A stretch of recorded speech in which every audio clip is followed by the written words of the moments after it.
Hello viewers, मैं कशिश और स्वागत है आपका नेक्स्ट टाइम लाइफ में। इस रिपोर्ट में हम बात करेंगे आपकी फेवरेट गायिका लता मंगेशकर के बारे में। जी हाँ, उनको लेकर बहुत बड़ी खुशखबरी सामने आई है, जिसको ले सुनकर आप लोग भी बहुत ज़्यादा खुश हो जाएंगे। चलिए फिर पहले शुरुआत यहीं से कर लेते हैं कि कोरोना संक्रमित होने के बाद से दिग्गज सिंगर लता मंगेशकर 8 जनवरी से लगातार अस्पताल में भर्ती है। फैंस लगातार गायिका की अच्छी सेहत की दुआएं कर रहे हैं। हालांकि बीते दिन अयोध्या में साधुओं ने दिग्गज कलाकार के अच्छे स्वास्थ्य के लिए महामृत्युंजय मंत्र का जाप भी किया था। ऐसे में लता दीदी के लिए फैंस और साधुओं की दुआएं काम कर रही है। हाल ही में उनके परिवार से गायिका के हेल्थ को लेकर बयान जारी किया गया है, जिसमें उनके फैंस के लिए जरा सी राहत की खबर सामने आई है। लता मंगेशकर के परिवार ने उनके हेल्थ अपडेट को लेकर ऑफिशियल बयान जारी किया है। लता के ट्वीट हैंडल से बताया गया है कि लता दीदी का इलाज मुंबई के ब्रिच कैंडी अस्पताल में जारी है। अभी भी वे आईसीयू में ही भर्ती है। आज सवेरे उन्हें वेंटिलेटर से हटाकर ट्रायल पर किया गया है। उनकी सेहत में सुधार के संकेत नजर आ रहे हैं, लेकिन अभी भी डॉक्टर की निगरानी में रखा जाएगा। आप सभी फैंस की प्रार्थना और शुभकामनाओं के लिए शुक्रिया। वहीं डॉक्टर का कहना है कि उम्र के चलते भी उन्हें स्वस्थ होने में समय लग रहा है। फिलहाल स्वर कोकिला की हालत स्थिर बताई जा रही है। बता दें, लता मंगेशकर कोरोना वायरस की पुष्टि होने के बाद से 8 जनवरी से लगातार अस्पताल में भर्ती है। आज उन्हें अस्पताल में एडमिट हुए 19 से 20 दिन हो गए हैं।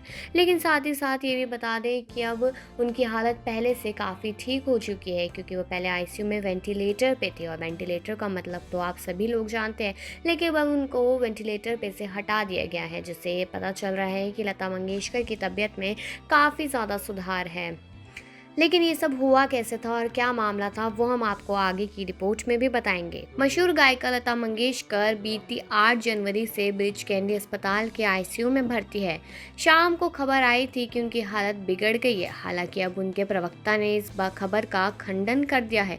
उन्होंने कहा है कि लता दीदी स्थिर है, उनकी हालत ठीक है। गौरतलब है कि 92 ईयर्स की लता मंगेशकर को कोरोना वायरस के साथ साथ निमोनिया हो गया था, जिसके बाद उन्हें अस्पताल में भर्ती कराना पड़ा था। लेकिन लता मंगेशकर के प्रवक्ता ने एक औपचारिक बयान जारी किया है कि वह स्थिर है। प्रवक्ता ने कहा है कि झूठी खबरों को फैलाते देखना परेशान करने वाली चीज़ है। कृपया ध्यान दें कि लता दीदी स्थिर है। आईसीयू में डॉक्टर उनका इलाज कर रहे हैं। कृपया उनके जल्द घर वापस आने की प्रार्थना करें।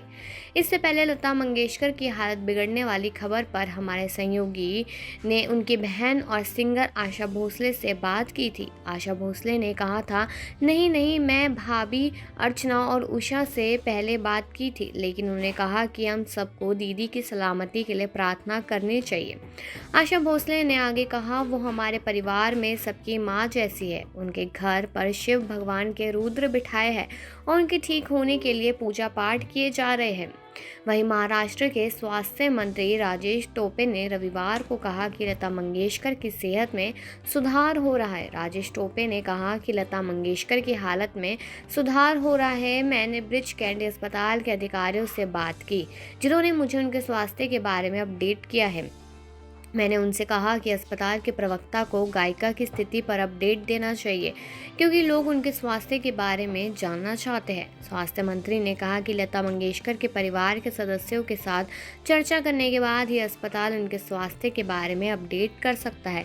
लेकिन ये बात तो अभी भी दबी हुई है कि आखिरकार लता मंगेशकर जी की तबीयत अच्छे से ठीक हुई है या फिर नहीं। लेकिन आपको पूरी कहानी बताते हुए चले कि वेंटर सिंगर और भारत रत्न लता मंगेशकर 8 जनवरी से ब्रिच कैंडी अस्पताल में भर्ती है और उनकी हालत अभी स्थिर है। लेकिन पहले खबर आई थी कि हालत बिगड़ गई है। लेकिन बता दें कि जिसके बाद उन्हें अस्पताल में भर्ती कराना पड़ा था। उनके स्वास्थ्य को लेकर हमारे सहयोगी लगातार इस बात पे बात कर रहे हैं और बता भी रहे हैं। आशा भोसले से उनकी दीदी लता मंगेशकर की बिगड़ती हालत के बारे में आ रही खबरों के बारे में पूछा गया था। इस पर उन्होंने कहा कि नहीं, मैं भाभी अर्चना और उषा से सिर्फ 30 मिनट पहले ही बात की थी। लेकिन उन्होंने कहा कि हम सभी को दीदी की सलामती के लिए प्रार्थना करनी चाहिए। आशा भोसले ने आगे कहा, वो हमारे परिवार में सबकी माँ जैसी है। उनके घर पर शिव भगवान के रुद्र बिठाए हैं और उनके ठीक होने के लिए पूजा पाठ कर रहे हैं। लेकिन साथ ही साथ आपको एक चीज़ और बताते चले 9 जनवरी को स्वर कोकिला लता मंगेशकर मुंबई के अस्पताल में एडमिट है। कोरोना से संक्रमित होने के बाद उन्हें अस्पताल में भर्ती कराया गया था, जहां से अब तक उन्हें डिस्चार्ज नहीं किया गया है। वो अभी भी आईसीयू में ही है।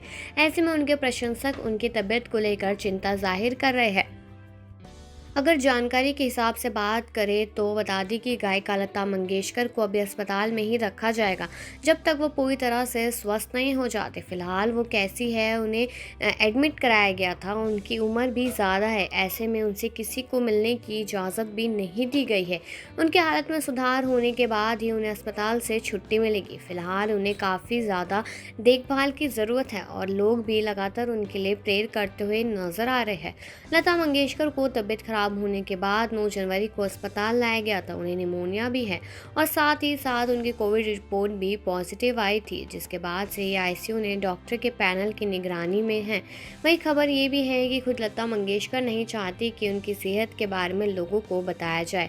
उनकी उम्र भले ही 92 ईयर्स है, लेकिन उनकी इस उम्र में तबीयत खराब होना एक चिंता का विषय तो ज़रूर है, लेकिन डॉक्टर कोई रिस्क नहीं लेना चाहते। लता मंगेशकर को भारत में स्वर कोकिला के नाम से भी जाना जाता है।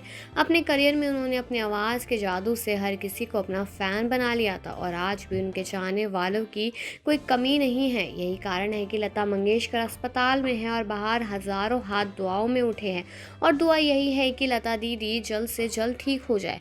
लेकिन अगर इनके करियर की और स्ट्रगल की बात की जाए तो बता दें कि इनका जीवन बहुत ही ज़्यादा मुसीबतों से और स्ट्रगल से बीता है। जब ये छोटी थी तो इनकी माँ का देहांत तो तभी हो गया था, लेकिन जब उम्र इनकी 13 साल हुई तब पिता भी चल बसे थे। लेकिन इनको गाने का बहुत शौक था और सारी बहनें ही गाकर ही काम चलाती थी।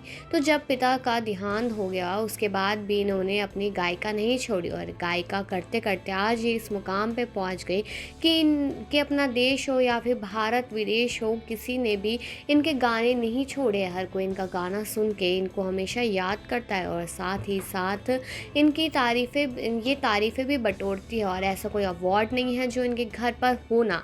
लेकिन अगर इस चीज़ की बात की जाए कि आखिरकार ये कोरोना पॉजिटिव कैसे हुई, तो ये चीज़ भी आपको बताते चलते हैं कि इनके एक नौकर जो घर में काम करते हैं उन्हीं को कोरोना था और वो खाना बनाते थे, यानी कि बावर्ची, जिसकी वजह से इनको भी कोरोना हो गया। और ये भले ही घर पे रहती हो, लेकिन जब घर पे ही कोरोना था तो फिर इनको होना लाजमी ही था और वही चीज़ हुई। बता दें कि 2019 में इनको पहले सांस की दिक्कत भी हुई थी और कोरोना की पहली लहर आई थी, उसमें भी इनको कोरोना हो गया था, लेकिन तब तो जल्द ही तबीयत ठीक हो गई थी। लेकिन इस बार तबीयत ज़्यादा बिगड़ती हुई नज़र आ रही है। लेकिन असलियत में तबीयत ख़राब है या ठीक है, इस चीज़ की जानकारी तो नहीं मिल पा रही है। लेकिन फैंस इस चीज़ की जानकारी जल्द से जल्द चाहते हैं, क्योंकि वो काफ़ी ज़्यादा हैरान और परेशान है उनकी लता दीदी को लेकर कि आखिरकार उनकी तबीयत कैसी है। लोग परेशान भी हो रहे हैं काफ़ी ज़्यादा, क्योंकि उम्र के साथ इतनी ज़्यादा तबीयत ख़राब होना सही चीज़ नहीं है।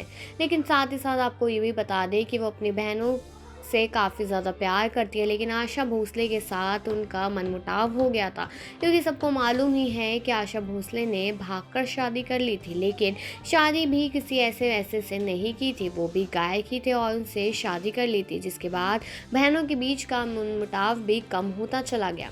अब साथ ही ये भी बता देते हैं कि लता मंगेशकर के जीवन में स्ट्रगल तो था ही बचपन से लेकर, लेकिन जब वो इंडस्ट्री में आई तब भी उन्होंने स्ट्रगल देखा कि उनकी आवाज़ पतली है, उनको उर्दू नहीं आती है और इस चीज़ पर भी उन्होंने जमकर काम किया।